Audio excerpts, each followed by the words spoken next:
Okubuhlungu ukuthi uma nginaye inhliziyo mayijabule kakhulu 100%. Ngaqala ngihamba ngomlobola wakhe, ngahamba ke sasuka lapha ekhaya sahambe solobola ke samlobola uyithatha imali yokulobola. Kuloko kuthanda engikwenzayo ngangikubeka isethulo seba imali engasasebenzi kakhulu. Nje yazi ube indoda uqine noma isimo sikwehlela, but the gun is not the solution. Isibhamu akuyona isolution. Athe baba ishinami lo mjida esebenza naye ngokwesimo somsebenzi wethu. So ngathi athe ngiyavuka manje ngiyabuya agqoke i-address avela avuke agqoke asibulala ngiyabuya. Lo mhlangano uyobanjwa ngama-address. Ubuhlungu kakhulu athi nje mawuhlula ilokho vele uhambe.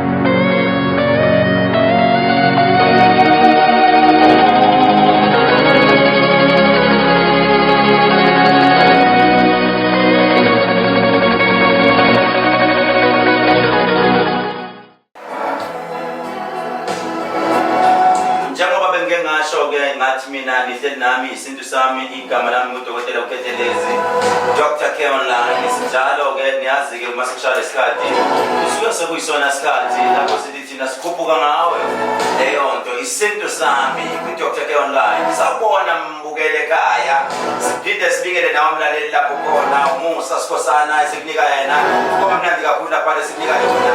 Niyazi ke bafowethu, it is a Friday mhla ka-4 ku-October 2024. Sibheke ku-December lapho sibheke khona okungenzeka kubantu kuyena kuyenzeka. It is possible kusazowenzeka leyo mali oyigcinile umhlekisile omnye umama uthi Kethelezi angazi labantu bathini ngagcina ngibhalise igama kwi-stokvel manje bangikhulumela enye into ngoba phela ngithi nginemali eningi kodwa bathi cha bagcina ubhalisile. Hayi mama kusho ukuthi angeke uthola njengoba sesibuye etiyeni sibuya ku-opposite sibuya kwenza zonke izinto. Ngeke ngasho ngathi mina ukhona ubaba engimlandile namhlanje because abantu kudala befuna ukuthi ngikhulume ngayo le topic, kudala befuna ukuthi ngiyisho lento. I-topic yanamhlanje ithi wangigila umuntu wesifazane. Wamnandi kushobile wangigila umuntu wesifazane. Ayimsondeze ngoba namhlanje kulanda umyibaba nawe kungenzeka ukuthi yakugila indoda and ufuna ukukhuluma ngayo leyo nto. You so wish to share it with me. Lalela-ke inamba yami ka-WhatsApp WhatsApp akuyona. If you want to share the story with me, make sure ngisendele i-voice note. I-voice note yakho ingadluli minute. Maybe one day you wish to come to the studio and share the story with us, but for now you can send us a voice note. 0711307808 0711307808. Wangila umuntu wesilisa ngabo babona behamba ngama-Golf 7 babone bahamba ngama-Mercedes abaphezulu kanti bayagilana. Wagila wenzani? Manje nginengane eziwu-4, manje nginengane ngangayimisela ngiqedanga i-degree ngiqedanga i-diploma. Wangigila umfana angazi ukuthi wagila kanjani kodwa-ke mina nawe siyohlangana kuma-voice note. Voice note 0711307808. I need to know the story, but for now ake sithi bese laphana kubaba simthathe uphakathwayo uGumede simuzwe simbikelele Gumede siyabingelela phakathi kwethu. Siyabingelela. Thokoza makhosi. Wande baba. Akake uyabona-ke yabona into engijabulisa namhlanje ngijabuliswa ukuthi ngivele ngathola umakhosi. Njengoba ngithola le ndoda angazi noma kuyasebenzeka esigodleni noma kwenzakalani kodwa uthi ngeke ngikwazi ukuhlala nale ndaba kodwa ngizobuya ngizoyisho. Baba uGumede ngicela uchazele umuntu ekhaya ukuthi ubani usukaphi kanjani. Baba ngibongela ithuba ongipha lona namhlanje. Ngiyabonga kakhulu. uGumede isibongo from la eHammersdale. Ngumadoda ngomsebenzi wesintu. Okay. Gumede usuke Hammersdale uMadonsa ngokomsebenzi. Yes, baba. Right, sizobuya sibuye lapho ukuthi kuze kufike lapho kuMadonsa ukwenzakaleni and stuff, because I so wish to know ukuthi bekwenzakaleni kuze kufike kuMadonsa. Right, ngifuna ukuzwa la phakathwayo ukuthi nansi indaba la iyakhulunywa, nansi indaba inkulu ngeke ngisho ukuthi incane. Ithi topic yanamhlanje hey wangile umuntu wesifazane. And isithema sithi siyakhuluma, sithi siyazama ukwenza research, we came across you whereby uthi hey ngagilwa umuntu wesifazane. Kwenzakalani phakathwayo? Iyangithuka le ndaba ekhulumayo. Kwenzakalani? Ebuhlungu. Iphatha nokuhlupheka phakathi. Ayikho ipheni ebuhlungu njengaleyo dokotela. Kahle ngathola uthando ngibambile lapha itoho la yangihlala ngakhona. So manje sebenza ngasola umusisi was rich, umuntu ohambole, umuntu right 100% nje right yasisi. Saliqala uhambo lesohabile salihamba kumnandi nje kungekho lutho kwamnandi kale nje ixakile. Ngase ngiyathola ubusisi uyasebenza naye lesebenza khona usebenza kwezinye zezinhlangano lezi ezikhona namhlanje eyakusayo. Ke wangijisusa abangani bakhe nami ngavela ngaziwa.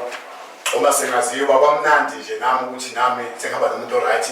Ngangixala nqa ukuthi ngihambe ngemoto. Wawuqala uhamba. Hayi uthandweni ngangixala. Sesiningi nje ngihamba ngeenyawo ngemsebenzini tokhona la phinde ngibuye. Wathi hayi baba ungahambi ngeenyawo uzokuthatha mina ngikuhliye emsebenzini ufike usebenze ntambama nami sengishayisile ngijule ngikuthathe sibuyele ekhaya.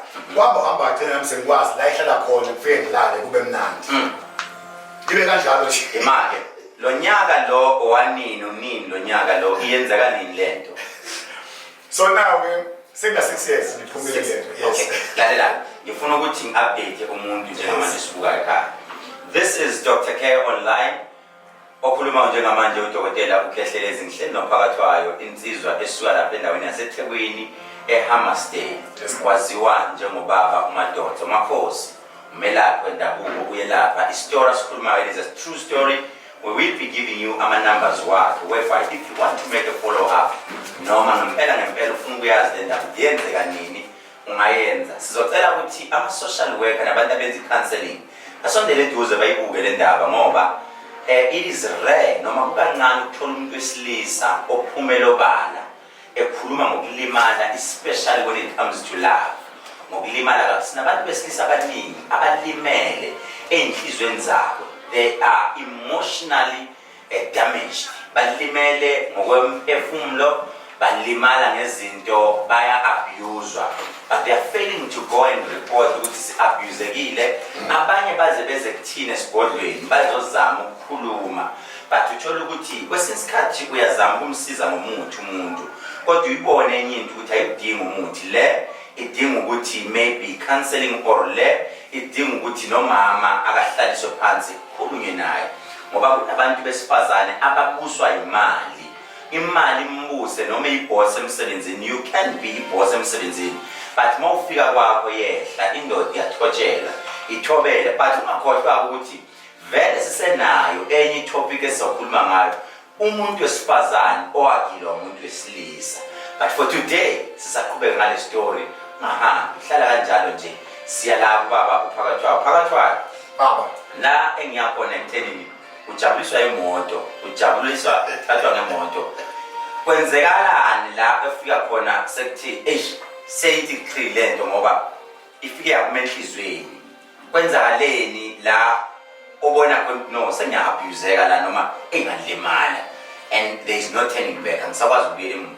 Kwenzakaleni? Dokotela engingakusho indaba yokulimala iqale ngesikhathi sesimuva ndawonye manje, sesiningi sispenda ndawonye, sesivuka ndawonye, la sengiclose kakhulu kuyena naye seclose kakhulu kumina.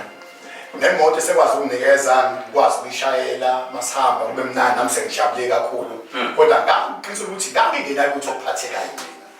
Ngangumuntu nje wayengaphethe into ephathekayo, ngangumuntu wayefunzwa, wayinikezwa noma abe yini edliwa ngiyidla leso sikhathi. So ama-powers okuba yindoda leso sikhathi awavanga abonakale ngale ndlela ababonakala ngakhona ngoba ngangumuntu owayeshayile esebenzise zobhedayo, ne-income yami ivele ishort incane So lo muntu ke wayengeza konke okuhle okubuhlungu ukuthi uma nginaye inhliziyo yami ijabule kakhulu 100% ngijabule kakhulu nginomuntu engimthandayo futhi umuntu owenza konke into ngaqala ngihamba ngomlobola lakhe ngahamba ke sasuka lapha ekhaya sabe solobola ke samlobola imali phakathi uyithatha imali yokulobola kuloko kucane engikwenzayo ngangibeka isethu bese kwami imali engasasebenzi kakhulu ngase ngikwazi ukuyibeka imali encane ibekeke so uyowenza yonke into uye nje kwazi uyekade ngithanda enza konke ngithothi nje potential ngathi hayi kule baba nakho vala ikhala livaleke ekhaya okay right ikuphi lapho ufila khona ukuthi yazi la uthatha advantage la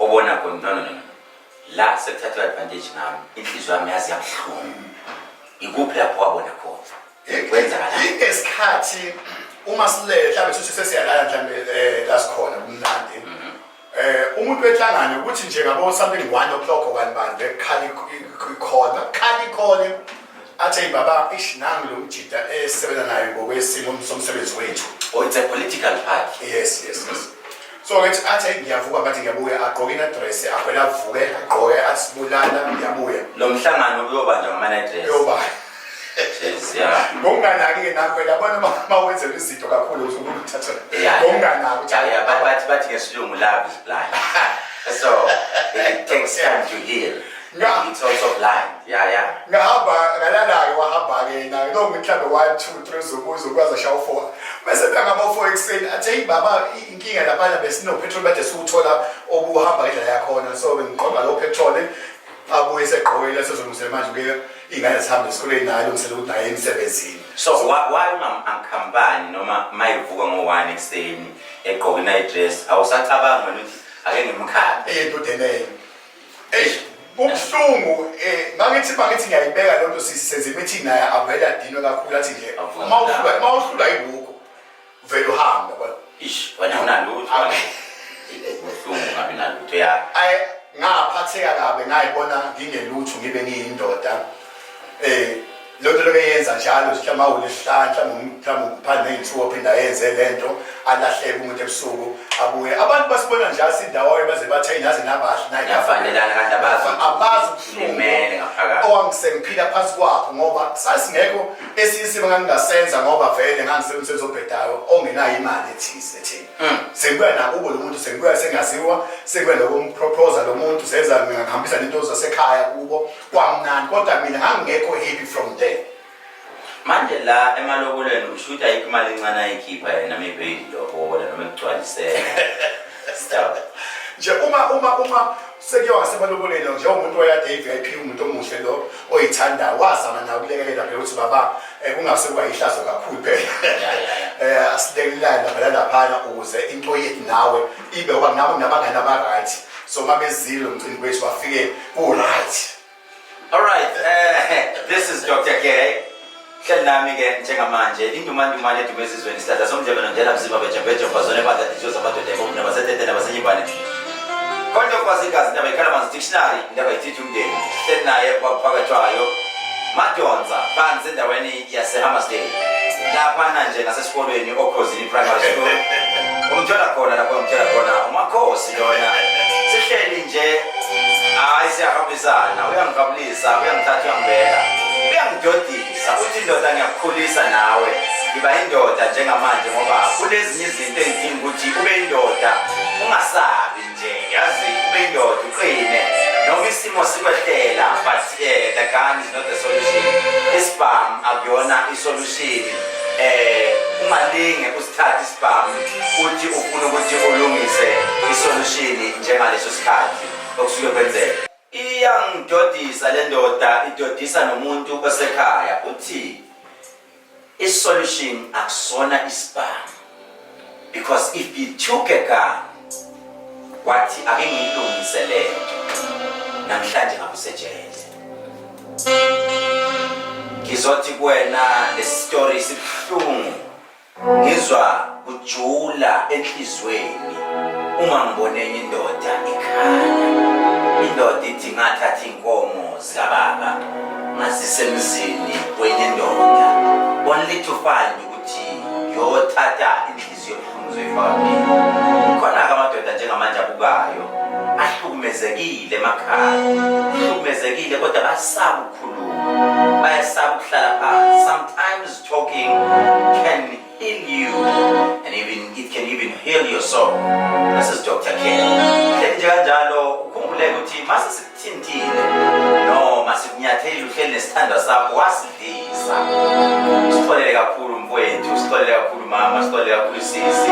It is not our intention. No, mama khona lapho uzwa khona ukuthi ephisa. Kodwa siya endabeni ukuthi kwenzakalani. What transpired? You need to know. I know ukuthi vele nawe ubhekene yona. Siyabona sizikwenzakalani sebaphambili. Wababa benzani. Wasekwenzakalani. Qhubeka phathwayo ngicela ukuyizwa le ndaba. Hayi kuhlungu lento ebuyela kuyona emuva. Hayi kuhlungu ivusa kuhlungu sengadlula kukho. When kulandelana nezikhana nefoni yakhe sengithola efonini yakhe ngithola ukuthi no la labantu bayathandana nabantu. The first time ngizwa lo pain ngase ngithi ukuthi ngizime lo pain ngase ngithi othi ngibalandele uma ephuma nami ngiphuma ngibona kweziwani. So uma ngiphuma ngibona yabona ukuthi abantu laba endlela benza ngakhona lapha emotweni le enye bayathandana. Ngase ngiyalemala kakhulu ngoba ngase umuntu ohamba nesonto lesasikhathi ngithanda kakhulu ukuhamba nesonto. Usindisiwe Usindisiwe. Igama likaJesu. Umfazi ngapha naye bathi ngegama likaJesu. Ngithembeka nami ngihamba oluhle. Nokuthembeka yini ukuthi ngithanda. Wena ngapha uyashumayela naye bamshumayeza. Ngapha bamshumayeza ayaphona mfethu. Izinto yakhe ibuhlungu kuyamjeza. Yebo mama nesono uyamzwa baba uthi ushumayeza abazalwane ngapha owabo umfazi bamshumayeza baze bamthathe kuyena bamthathe selelaye bathi hayi ngikhona ngingekho ngikhona uthatha umkhona nami ngivume qala bekhanda hey Nkosiyami ibuhlungu le ndaba.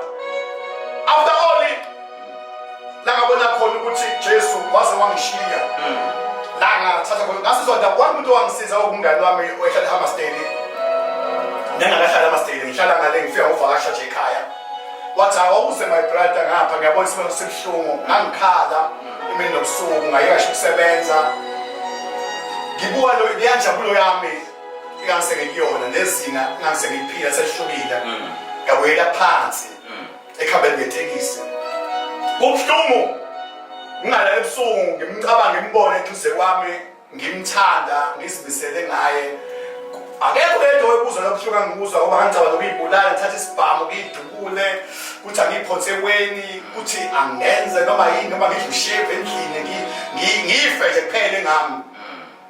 But only thing engathi mangihamba nomngane nami wangisaba omunye umama oyekade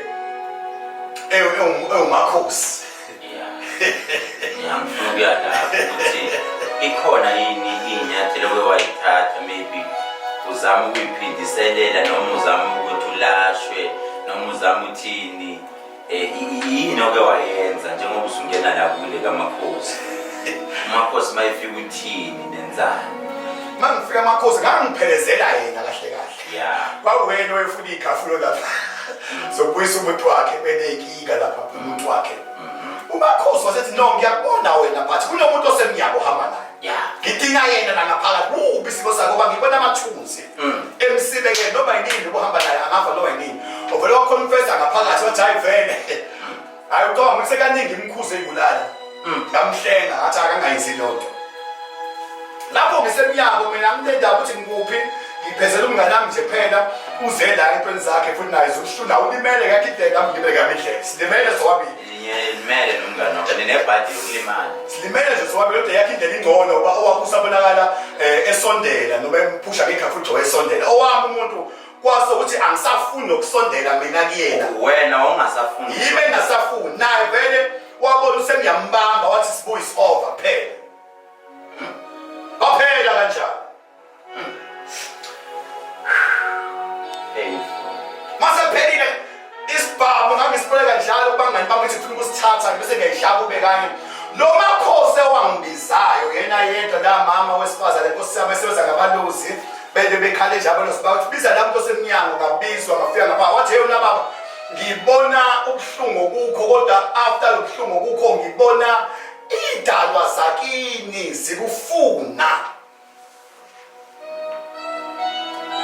yakhala ubuhlungu inhliziyo lapho ekhaya ngangiphile ekamereni ngivalele angidingi bangani nalo wangibangela isitayifu emayizongilanda sibuha uphume sixoxe kwakubuhlungu nje senhlizweni yami ngithi kwakubuhlungu kakhulu lento ingenza ngibuyele emuva ngizolaba buhlungu engangikuze esasikhathi ngithi inkosi angibazi ubuhlungu ngabe zomuntu sifaka ngami ngingasebenzi imisebenzi osile onamandla ofaka i-income kwakuyena oyene-income wayengidriver njenge-remote ngizwa yena me-elamizwi ngingakwazi ukulibeka ngoba malithi ngiyalibeka alisebenzi ngoba vele anginalutho isemsebenzi obhedayo security kabuhlungu indaba manje uMakhosi ukusiza ngani uMakhosi uma ngifika kuyena-ke wasethi-ke ngizokwenzela ukhamba labantu abadala ozolisebenzisa khehla kade bekufuna wena usindisiwe ngapha abakwazi ukucommunicate nawe therefore bevule zonke lezi zinto ezibuhlungu zikwazi zibe close zikushaye kanti zikushaye ngayo ngathi ngiyibona kanti akusikho ukuthi mina ngilimaze umuntu wami yena wayiremove ibrain wayisusa ngala ngibeke khona wazoyibeka ngapha ma-sister uthi nabo abantu abakudingayo. Or in other ways abantu abadala bayakwazi ukuthi bakushaye uma ungafuna ukulalela bakubuyise ngapha ngaleyo ndlela yazi yabuhlungu indaba kungenzeka ukuthi uhlele ekhaya njengamanje ukhali inyembezi umshado wakho uyaphela umfazi wakho usuyizame zonke ikhafulo athi akwenzeki lutho nansi indaba ebuhlungu siyibekela ubaba uphakathi kwayo indaba eletha inyembezi eyingaze ngithinta le ndaba akhumbule indoda eyathi yimifika ngayijikisa nami ngenza same thing eyathi plan ukuthatha isibhamu ishaya umfazi ishaya ingane ibisiyishaya yona ngoba ngeke ikwazi ukuphila ngaphandle kwakhe lo muntu ngoba into ayenzile ihlazo kwesinye isikhathi uthi mayihlabelela ngazi nomsebenzi yona uthi baby think twice before you do anything but think twice cabangela lo mntwana ohlala naye cabangela lezi ingane zinacala zifikile emhlabeni kodwa uma yoniwe awuyibheke ejuleni ukuthi kanti wonakale ngoba ngizwa baba ethi wayesindisiwe yahamba yathinta abantu abadala kungenzeka benithandana nethembisana ukuthi nohlukaniswa izulu nomhlaba kodwa inkinga ifike ngoba abantu abadala mase befuna ukusebenza ufikanelike lapho kutheni ugcina usuyisangoma noma uMakhosi ngoba ngiyabona ukuthi angathi usuMakhosi lapho udokotela ngesikhathi ngidlalela ukuhamba lakhe vele lapha ekhaya uma ngidla ukhamba sengiphupha amakhehla kithi-ke ma sengiphupha umkhulu angimazi umkhulu sengiphupha-ke ngiphupha umkhulu manje ngase ngibuza kubantu abadala umkhulu wayobani igama wayenjani sebethi umkhulu wakwekade edakhe kuwumuntu kanje from then-ke uma ngidla ukhamba kwase kuyavetshwa hayi nobaba wakho uke waludla ukhamba waliyeka endleleni leli ukhamba lisuka from kumkhulu wakho kwase kuba-ke nami ngiyaqhubeka-ke from then ngiyadla ukhamba ngaya ngaba ili spiritually ngaba umuntu manje useqala manje uphila emoyeni ngimncane ngomzimba. Alright, njengamanje ngifisa ukwazi ukuthi phakathi kwayo into njengamanje wenzani yini obhizi ngayo njengamanje ngoba uthi wagcina uthathe uhambo lwesintu njengamanje yini ophila ngayo enogcina ukhohlwa nini wadlula nini kuleyo nto. Well, ngingena ngapha-ke ngivalisa lo mnyango wokusindiswa ngela lo mnyango manje ngangawufunjwa wesintu angafunjwa umnyango akayibona one day ngisondela bona nabantu ababengazi bazi umntwana kaNkulunkulu lona okholwayo egameni likaJesu ngoba manje ngishintshe ngibachazela abantu manje sengumuntu osephila impilo ngoba lento lamo udla ukhamba abantu abadala mo behla nabo bengena kuwo bese beyangibatha mase bengibhathile bese uqala manje udla impande emva kwempande uyayiphupha impande uhamba uyifuna ebrian uhamba uyifuna uhamba uyoyimba bese kuyaqala kuhlanganisa into manje base bethatha dayi manje engathi uthi ngageza umuntu oyedwa nje ngibhlambe ngalezi ngomhlaba amazi ngiqala nje kutshela umkhulu sathi umhlaba amazi umgeze ngami isiqunga ngageza umuntu umuntu ahamba thina abantu hayibo wazi wangisebenza umuntu base bethe ukuthi hayi ngeke umadodza wena igama likaMadonsa libuya lapho liqhamuka lapho ke manje cha umadodza wena ngoba abantu bayizela nje abantu kwena manje. So into njengamanje obhizi ngayo kakhulu odume ngayo lapha ngayo abantu abakwazi ngayo yini osiza kakhulu ngayo abantu manje into engenza ngigeza umuntu onamathunzi ngivula umsebenzi umuntu owade esebenza esephelelwe umsebenzi bese ke siyabona lapha ekhaya emakhosini singamsiza kanjani lo muntu bese siyamsiza ngijabuliswa qala mina ukubona umuntu esizakala i-buyback yakhe iyona engenza ngikwazi ukuba happy ngiphike nomama ngoba ngiqala ngeke ngathi ngisaqala ukusebenza ngithatha imali futhi umuntu edayisa umsebenzi lokho efona njalo umuntu leda imisebenzi lento umuntu efaka ngibake step yabona wasefika umkhulu ngathi no lalela ke mfana wami njengoba sisebenza nawe manje umsebenzi wabantu abadala vesane nje umnikeze umuntu uqala ahamba umuntu ayoyibona qala iyamsiza bese buye umuntu sezobonga kodwa umuntu uyakhanyisa emakhosini lapha ekhaya mayifika kuyadepend amakhosi athetha khanyise ngamalini bese ke khipha lonke iso yakhe bese siyaqala manje bese siyamsebenza ke sibone ukuthi umehluko uyobona yini. Okay. So in other words, when I call, let's say umuntu ufike wamcharge 3,000. Yes. Maybe ungamtshela ikhanyisa ngo500. Yes. Bese mase sizakela abuye 2,500. Yes. Sezwakele. Siyabonga kakhulu baba Madonsa sikhuluma naye osuke endaweni yaseHammersdale City Tina wangila umuntu esifazane. Baba Madonsa umbuzo ogcina before ngidedele. Ayilimazanga lento ngokugula emzimbeni awukazi mikugule ishaye ngo depression maybe ushukela ini igcine usune izinto emzimbeni edinga udokotela wesilungu. Ngiyazwela baba bona sola lonto othandweni angisangeni othandweni engena ibalance mina. Ufika ngibe nebalance iqala mina. Andokuba ngingena ngoba angikwazi ukungena kuba khona umuntu ozoba phambi ozongilida lo thanda angisayifunda ukuthi ayivala total ba iyangiphasamisa iyangihate kakhulu ngoba ivusa amanxeba. So manje ngilothandweni manje sengibheka angisabheki isimo sokuthi umuntu kunani uhamba nani usebenza angisabheki sengibheka ukuthi idlozi lami linginikeza umuntu onje bese ngiyambonga kubantu abadala bese siyamtshela ukuthi lekhaya indoda yahlonishwa. Right, but Madonsa inamba yakho abantu bangakuthola kona ngoba abanye bayafisa ukuthi maybe sometimes umnika counseling sometimes bafisa ukuza kuwena sometimes bafisa ukuzwa ukuthi maybe from there umbona kanjani umuntu onjalo but inamba yakho utholakala kuphi? Ikhona inamba ka WhatsApp etholakala kuyona ethi 067 8 414 526 067 8 414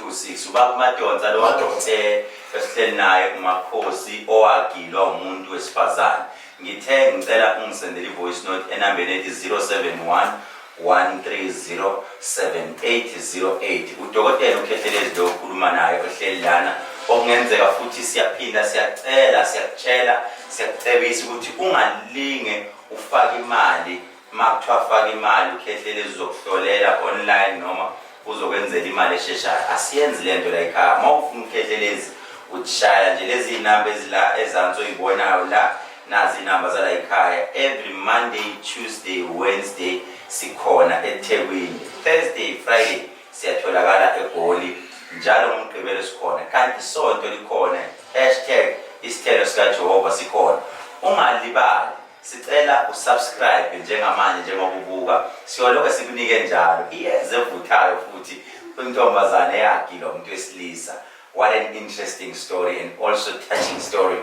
Ungasuki nje hlala kanjalo ngoba zimnandi siza nazo nje kanjalo but ekugcineni sifuna ukuzwa ukuthi usisi wagcina sizakale kanjani njengoba sithola ukuthi ubaba naye uthi wagcina sizakale ukuthi wayekumakhosi wayephelezela umuntu wayakumakhosi wagcina kuvela ukuthi cha kumele uthathe ikhwama zabantu abadala nawe kungenzeka ukuthi uhleli lapho unenkinga enkulu ulokubheka le maybe udinga ukuthi edlozini but you cannot just confirm that udinga ukuthi usukume uqale uyochitha amathambo phansi uyiconfirme lento ukuthi ngempela ikhona yini kanti ungenzeka futhi nathandana nathembisana noba uthi wena nalowo sisi inkinga yena ingaba ingene umngane mamthemba umuntu noma yini oyixoxela umngane owazi ukuthi umuntu lale phenduka akuyona yonke into oyixoxela umuntu azoyijabulela kunento azoyijabulela mawubhekale akukoholozele ungamxoxeli nanoma yini umngane wakho omunye wenza iphutha elikhulu kakhulu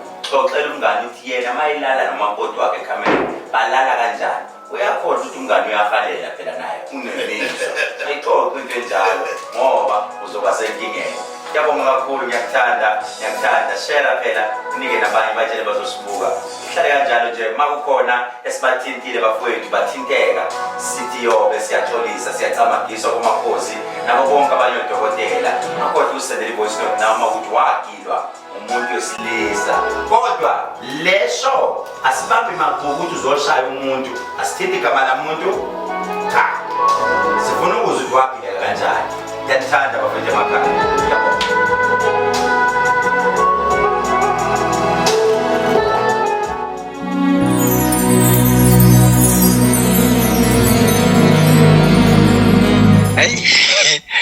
angeke ngizisho igama lami ngiyacela kodwa lokho naye futhi ngicela ukuthi ngingaleshi igama lakhe hayi wangigela umuntu osimame wangigela umakoti wami engangimlobole kwasekumakoti wami mangikhumbula kahle inkomo ezahamba zaya ekhaya kubo zaba u8 ezihamba ngamasonto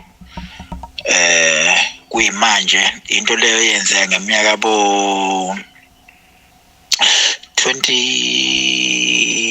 2009 angisakhumbuli kahle kodwa ke ukuhlona kwami naye sahlona ngeminyaka yabo 2013 nje namhlanje ku 2024 mina naye sahlukana sihlukana sokuthi umakoti bese nomuntu akangigele ngaye lo kade sathandana naye kade sekuwumuntu wakhe ngaleso sikhathi leso okubuhlungu kakhulu kimi ukuthi angazi kwenziwa yini ukuthi engangitsheli ukuthi usenomuntu akathandana naye ukuze mina ngihlehle kuyena ngoba bese sekukhuluma nje lokho mase kukhuluma naye kungenanto eyonakele sekukhuluma nje singacabangi futhi kuyofika isikhathi esinjengaleso kodwa mina ngikuveza nje ukuthi uyazi mina ngiyafisa ukuthi umuntu uma ngabe ngasangithandi uma ngabe ungasangithandi ngisho kuyena ukuthi okungcono umane ungitshele ngangize ngimlwele mina umuntu osimame mangabe engasangifuni ngiyakumukela lokho ukunokuthi uvele ungibhanqa nomunye umuntu wesilisa leyo nto iyesehlisa isithunzi somuntu wesilisa kodwa ke la konke lokho wavele wangigela ngoba ngathi uma sengiqala ngizwa ukuthi usenomuntu akathandana naye wase umakoti wami esesekhala kababa ngazama kodwa uzama ukulungisa izinto ngoba phela senzama ukulungisa izinto kwesinye isikhathi nawo umuntu osimame wakho okade kuthanda noma engasekuthandi ezethanda omunye umuntu nezama ukubona ukuthi kwenziwe yini ukuthi ezethatha lesinqumo kodwa ke noma sigcina singafikanga ke esitheni kwenziwa yini lokho kodwa ke ngabona ukuthi ngendlela kenza ngayo no ubuhlungu ngebuzwayo bungenza ukuthi ubusuku nemini mina ngiyakhala inyembezi ngikhala ngiyisulwe ngengubo ngiyena umuntu oze ekhale inyembezi ngale ndlela ngaliswa intombazana kodwa ke kwenzeka ngakhala kakhulu manje okungihlupha kakhulu ukuthi kusuka angenza lento akangenza yona abantu besimame ngibasikwela ngalendlela exakile naye ngimcasikela ngalendlela exakile ngangokuba kusukela lapho kuze kubo u2024 mina angaze ngiphinde ngilibeke ekhaya angalibeki ekhaya ngoba nginokuthi ngiyavilapha ukuthi abantu bengibuke bekhuluma ngami mina ngowundabezekwayo phakathi kwaleya zakhamuze esiphila kuzona ngakhetha ukuthi kungcono ngimana ngibhunguke ekhaya ngaphinde ngiye ngenxa yehlazo engelisabayo lento akangigile yona. Angifisi ukuthi abantu bephinde bengibone besakhuluma ngami kulento eyenzeke kimi yenziwa uyena. Lento yangenza ukuthi kuvuke into eyikhulunywa abeSuthu bethi mangabe ufuna ukubulala inkunzi yambongolo uboyibamba ngalesikhathi ikhwela, uyibambe uyikhuleke esihlahleni bese ubambe nalenkomazi ayikhwelayo uyikhuleke esihlahleni zingathintani, inukelele ibe seduze ibone ukuthi nansi, kodwa ingafikeli kuyona, kodwa inukelele eseduze. Ubusuyeke inkunzana nje yambongolo esiyijongosanyana esiyipone elikhulile ukuthi seliyakwazi ukukhwela nalo, uyeke ikhwele iziphindaphinda kule nkomazi. Uyabona le nkunzi ikwate izikwe ifrente ife khona lapho, ibulawa nje ucasuka. Ngalokho ngizama ukuveza ukuthi uhulumeni waseMzansi wazasicasula waze wasinyathela thina abantu besilisa ngokunga-understand noma nokungaveze umuzwa esuke siwuzwa ngokushiwo abantu bethu besimame besishiya ngabanye abantu abathi sebebekhethile ukuthi babathanda abantu babo ngaleso sikhathi leso. Yonke into into yesilwane ephile lapha emhlabeni, ngaba inja, inkomo, imbuzi noma ngabe inkukhu, ziyahluleka ukubekezelela ukubona zithathelwa umuntu umakoti wazo esinye isilwane sesilisa. Ibhlungu kuyaliwa lapho. So ke thina madoda ngicela ukuthi singabizwa ngezinja, kodwa angiqhuqhumezele ukuthi madoda enzalekalenisane kabi abantu besifazane phila nabo ukuba ngenxa yokuba sebethatha isinqumo sokuba bathande abanye abantu ngaphezu kwenu. Kodwa ngizama ukuveza ukuthi ibhlungu ngendlela engabekezelelekile yanto iyinto edeliwe futhi ukuthi ingaphinde yamukeleke nanoma imuphi umuntu onemizwa epheleleyo wesilisa ngeke vumele le yanto yenzeka kuyena. So kusukela leso sikhathi mina ngahambe ekhaya 2015 kuze kube manje 2024 akaze ngiphinde ngiye ekhaya ngoba angifuni ukuhlangana lo wami wesimame esasikhathi sithathana nayo makoti wami. Angifuni ngoba ngazi ukuthi kuyokwenzakalana, ngoba imizamo yonke engayizama ukuba ngimbonise ukuthi lokhu kwangafanelanga ukuthi kwenza ayenzekanga. Sitolo sithi kakhulu lesi, ngasixoxa kuze kuphele usuku lonke ukuthi ngazama ukusamanaliza noma ngakwazi ukusamanaliza mina ngizazama kodwa. Into ke manje sifika lapho ifika sekutheni ngiyamfonela esejola, sengizwile ukuthi uyajola. Wayidrop ifone ebusuku ngabo 12, ngafona wayidropa kaningi, ayidropa kanti uzothi ayidropa kanoma wayidropa noma wazwadineka wayi-answer yini. Ngayithola inkonzo ayiphakathi naphakathi futhi yayingekho phakathi naphakathi, ayisiye kupheleni seyovalwa seyishisa ngempela.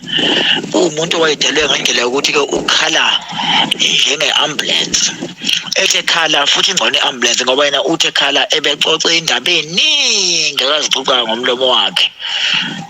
Wathi maxuka lezo zindaba ekhalisa kwe-ambulance enjalo ngezwa, ngayithatha ifoni ngayibuka iscreen, ngayibeka endlebeni, ngayithatha ngayibuka, ngayibeka endlebeni, ngayibuka, ngayidropa, ngaphinde ngayibeka endlebeni, sengikhohliwe sengiyidropile.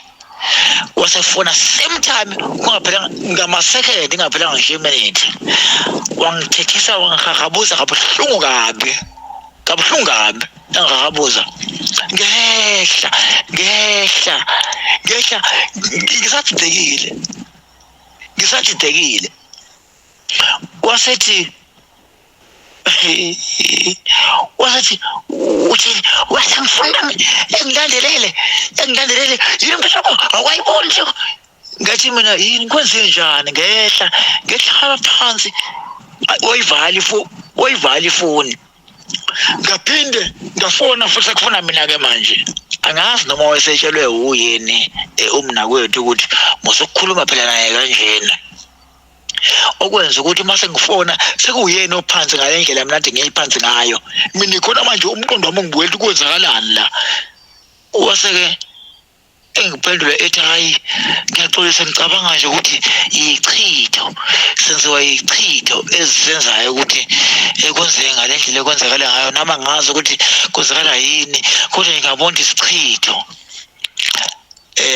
kusukela ngasikhathi njengoba ngithi ngiyazama ukuthi samanayize udaba ngangena etshwaleni mina kuze kube namanje kusukela ngaleso sikhathi angiphindanga mina ngaye ekhaya ngoba ikhaya lami nekhaya lakhe aliqhelene kakhulu angiphindanga ngaye ekhaya ngezizathu sokuthi ngizama ukuvemba ukuthi singabonani mina naye ngoba ngilezinyangeni ngizama ukuthola umuthi ukuthi ongcono angimcuphe kodwa angicupheli ukuthi kufe umuntu wesilisa ongenacala obone intombazane weak yambonisa ubuwiki ukuze ngene kuyona kodwa ngizama ukucupha le ntombazane weak ukuthi abantu besilisa bazi ukuthi akiwa lapha ya nayo yazi ukuthi akufanelanga vuma lo muntu la engene la njoba ke iseyisibonelo yona sentombazane enye yoze emva kwayo ukuthi make wafebela lo kuphalile ngawe akafetshela lo mawungasa amfuna ngomyeka njoba behlale sikhuluma naye ukuthi mangasa ngifuna mina phuma kimi mongasungifebela ngoba ngifebela ungizibhlungu obukhulu ngcono uphume kumina ungayenzi lento phuma kumina ngizakovuma mina ngangize ngigolozele ukuthi intombazana yesangifuna yesangithandi ngizame kakhulu ukuthi sihlukane ngendlela ukuthi ngomoseka ogoqanyayo kodwa nguthelanga ngomuthi ukumoseka ogoqanyayo abantu besintu bebevele bengihleke nje